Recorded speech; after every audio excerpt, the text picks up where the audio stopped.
Avec plus d'1 milliard de colis distribués chaque année en France, le marché de la logistique urbaine est en plein essor. Tous les segments ont connu une augmentation en volume et en valeur ces dernières années, des colis express en passant par les biens alimentaires. À tel point que la livraison du dernier kilomètre, pour les colis, a atteint le chiffre d'affaires record de 1,4 milliard d'euros en 2018. Et les flux à traiter sont amenés à s'accroître.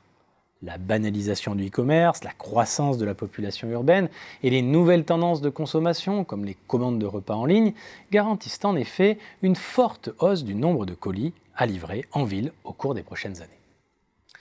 Le hic, c'est que les grandes métropoles commencent à durcir le ton face aux nuisances environnementales de l'automobile. Les logisticiens multiplient donc les initiatives pour limiter les externalités négatives liées à leur activité, en ayant recours aux véhicules propres, aux modes de transport doux ou aux entrepôts mobiles. Des investissements indispensables mais coûteux qui ne font que complexifier l'équation économique du dernier kilomètre. Car n'oublions pas que des géants comme Amazon ont imposé la norme de la livraison gratuite, une norme aux effets particulièrement délétères sur les marges des logisticiens.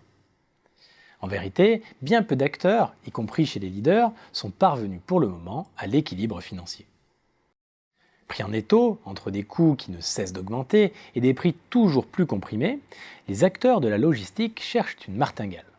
Des formes de coopération innovantes se mettent ainsi en place pour faire jouer les complémentarités et mutualiser les risques économiques.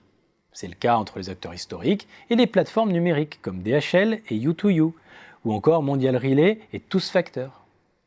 Les logisticiens explorent d'autres voies pour desserrer les contraintes qui pèsent sur leur modèle d'affaires. Par exemple, miser sur les actifs immobiliers, comme les hôtels logistiques multimodaux, qui permettent de réintégrer les entrepôts au sein des villes. La technologie est un autre levier de taille, qu'il s'agisse d'utiliser les datas pour optimiser les tournées ou d'expérimenter des solutions de livraison automatisées, comme les drones ou robots.